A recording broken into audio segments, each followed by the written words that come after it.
Y entre todos los emblemas del mundo, ninguno es admirado, glorificado y adorado como la cruz.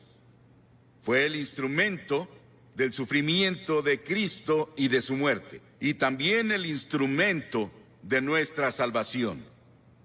La historia de la cruz es muy interesante, porque se remonta a India, se remonta a China, mucho antes de que Cristo viniera. Y las víctimas, como saben, eran atadas a la cruz con cuerdas o sus manos eran clavadas y eran dejadas a morir.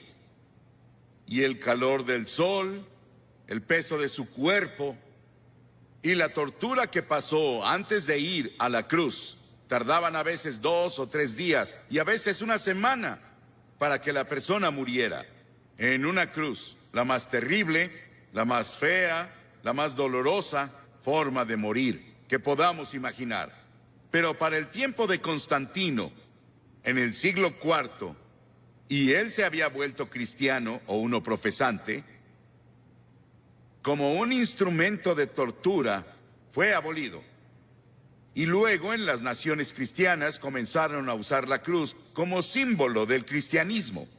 Era labrada en sus carretas, sobre lo que tenían, y la cruz se volvió el símbolo de todo lo que representaba el cristianismo. Y a través de organizaciones como la Cruz Roja, se ha vuelto un símbolo internacional de buena voluntad y ayuda a otras personas. Hebreos, el 6º capítulo, dice: es imposible aquellos que una vez iluminados, que han saboreado el don celestial, que han tenido parte en el Espíritu Santo y que han probado la buena palabra de Dios y los poderes del mundo venidero, si se apartan, no pueden renovar su arrepentimiento, ya que crucifican contra sí mismo al Hijo de Dios de nuevo y lo exponen a la vergüenza pública. Siempre que se proclama el Evangelio, los que escuchan el mensaje y reciben a Cristo como Salvador, lo hacen a través de la cruz, pero si descuidas o rechazas la oferta de Dios de amor y misericordia de la cruz, tú ayudaste a crucificar a Jesucristo. Por eso está mal decir que los judíos crucificaron a Cristo, como los cristianos decían principalmente en la Edad Media, y solían intentar convertir a los judíos a punta de espada, con una pistola en su cabeza o con un cuchillo en su cuello para intentar hacer que se convirtieran, porque decían que eran los asesinos de Cristo. Ellos no mataron a Cristo. ¿Sabes quién fue? Todos nosotros. Todos tuvimos parte en su muerte, porque su muerte fue planeada antes de la fundación del mundo, por el pecado.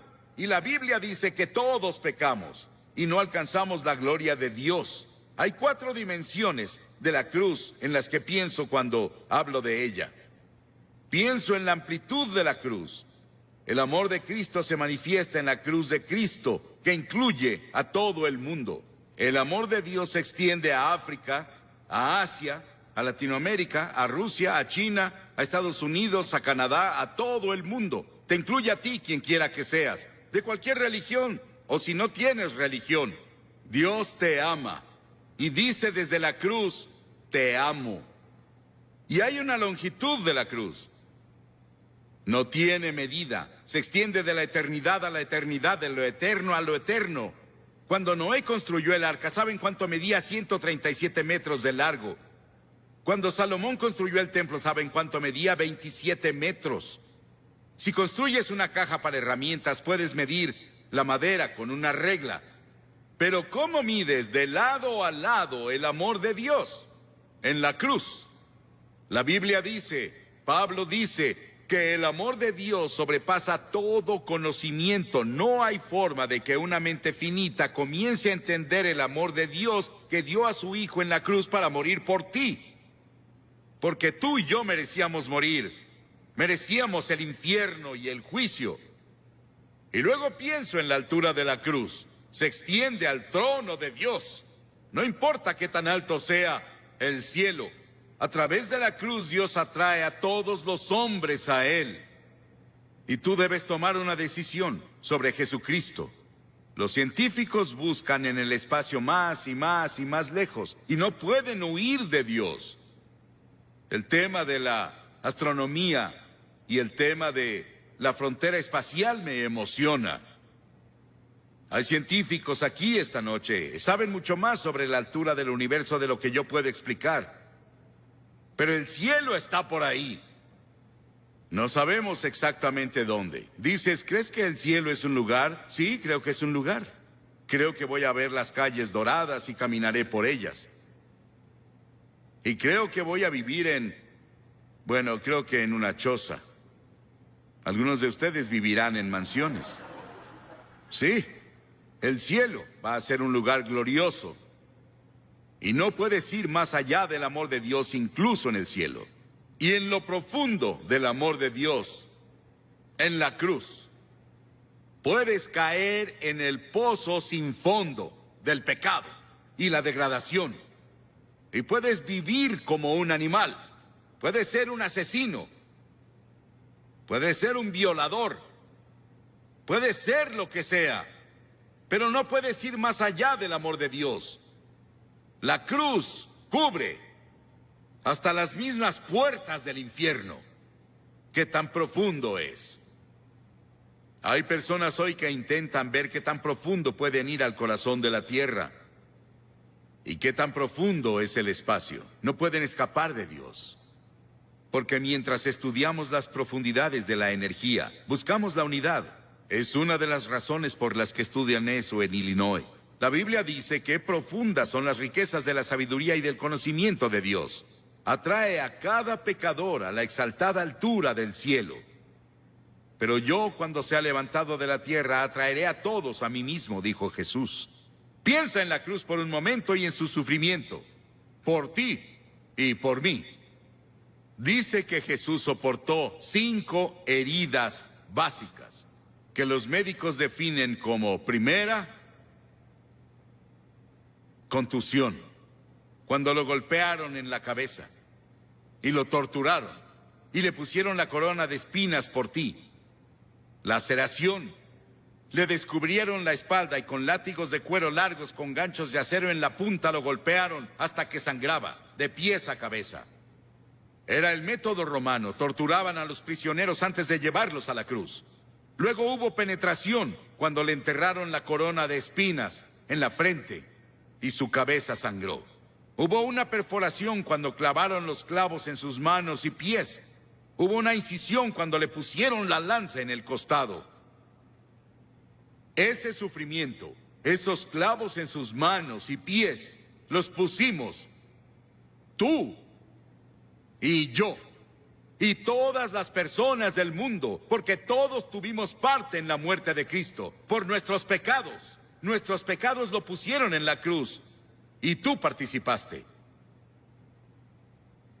Tal vez estás viendo por televisión en algún lugar y te gustaría venir a la cruz esta noche y encontrar el amor de Dios y el perdón de Dios y el toque de Dios en tu vida. Y luego quiero que vayamos a la cruz desde otro punto de vista. Quiero que veamos las frases de Cristo desde la cruz.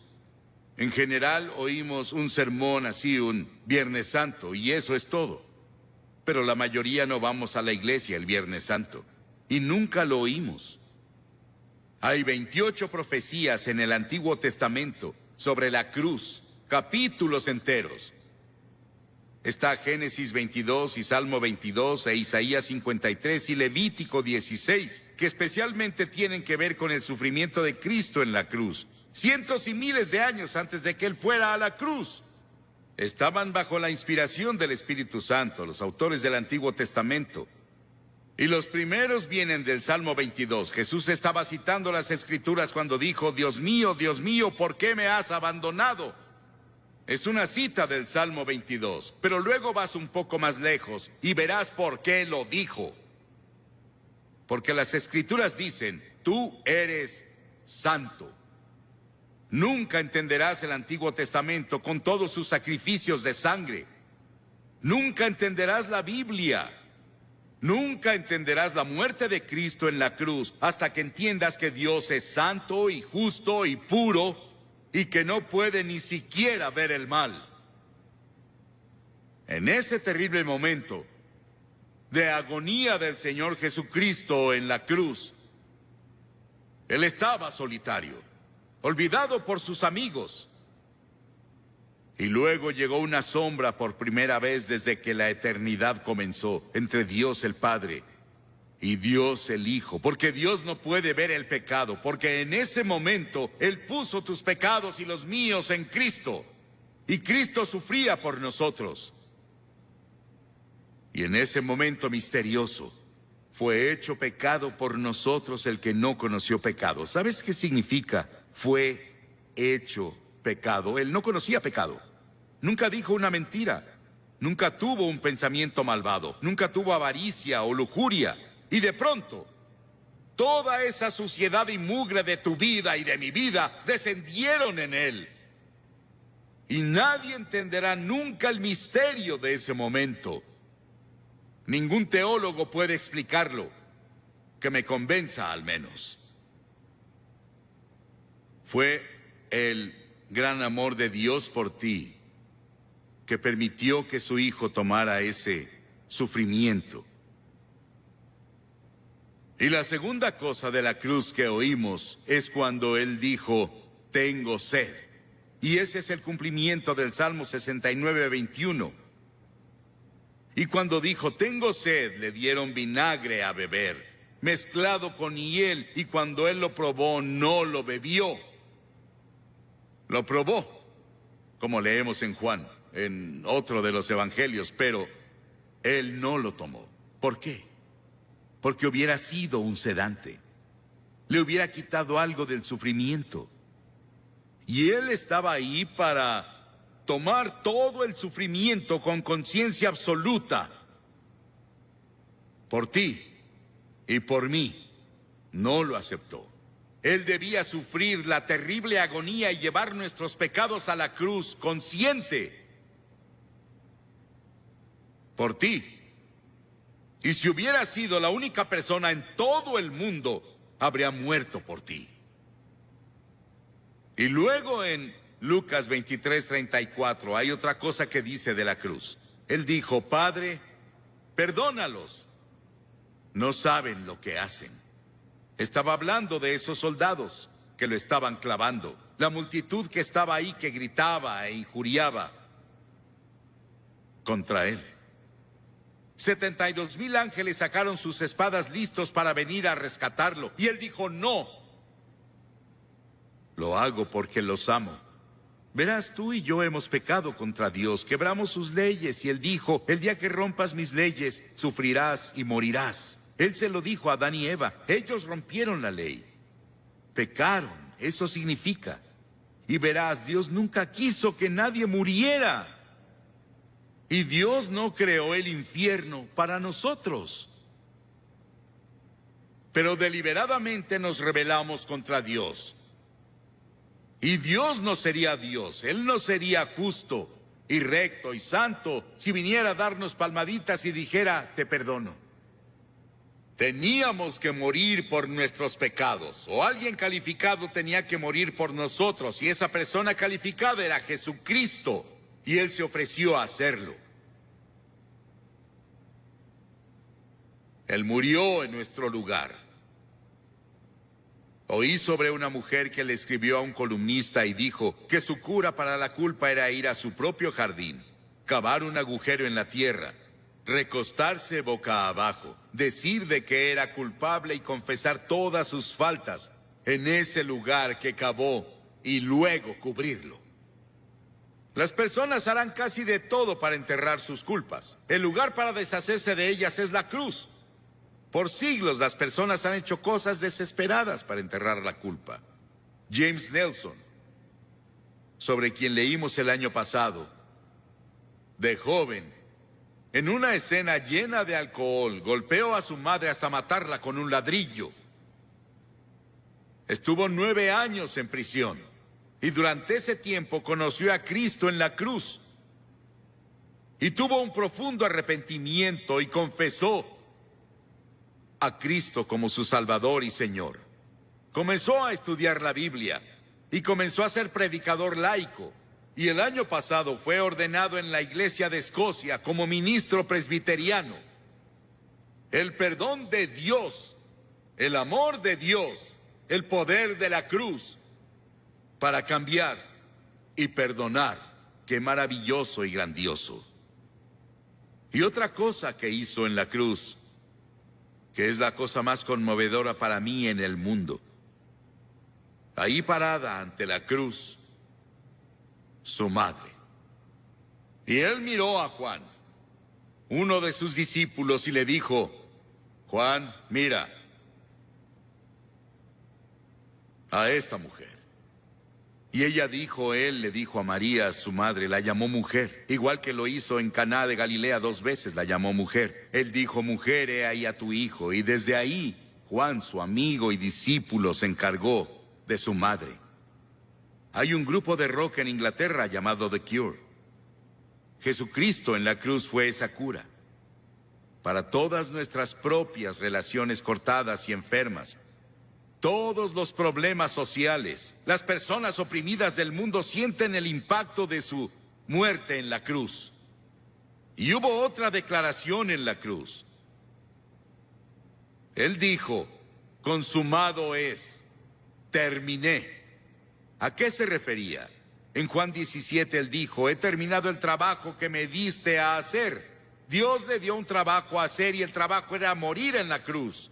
Para esto he nacido, dijo él, vino a morir. Es el único hombre que vino para morir. Para eso vino. Nos preguntamos por qué él no alimentó a todos y no curó a todos. Pudo hacerlo. Eso habría sanado cuerpos y alimentado personas hambrientas, y él lo hizo por compasión, pero su trabajo era la cruz. Y por eso la cruz es tan importante, porque ahí enfrentas la eternidad. Verás, el cuerpo irá a la tumba, pero tu alma, tu espíritu, que es parte de ti, vive para siempre, y vive dentro de tu cuerpo, seguirá vivo y vivo y vivo. ¿Dónde vas a pasar la eternidad? ¿En el cielo o el infierno? Se decidirá por la cruz lo que haces con la cruz. Porque desde la cruz Él te pide que te arrepientas de tus pecados y lo recibas como Señor y Salvador.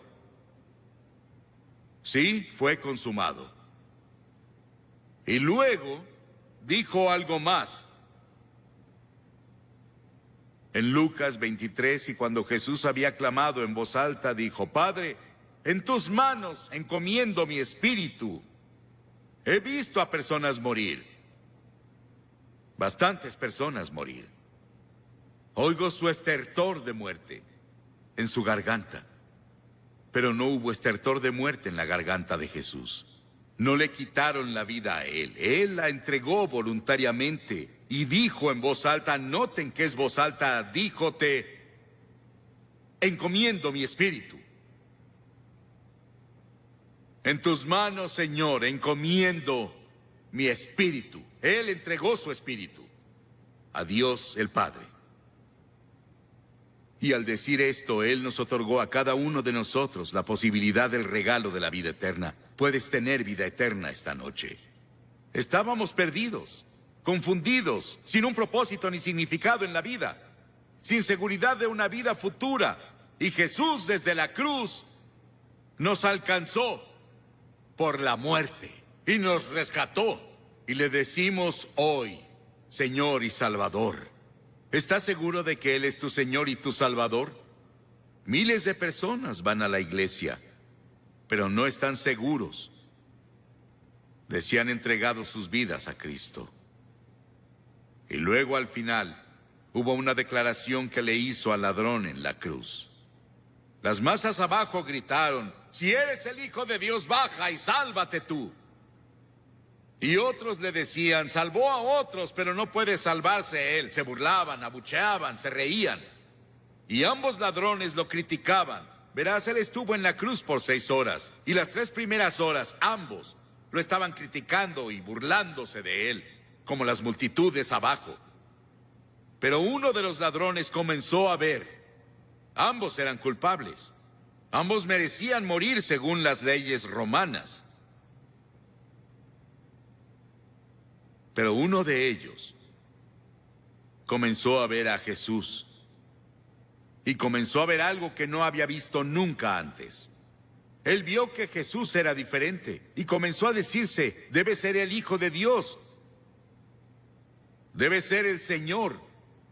Y reprendió al otro ladrón diciendo, ¿no temes a Dios? Nosotros merecemos estar aquí, pero él no ha hecho nada malo. Luego se giró a Jesús y dijo, Señor. Y la palabra Señor significa mi Señor personal. Él dijo, Señor, acuérdate de mí cuando vengas en tu reino. ¡Qué acto de fe! Y Jesús dijo, ¿qué dijo Jesús? Hoy estarás conmigo en el paraíso. Y los ángeles del cielo atendían para ver quién sería el primero a quien llevaría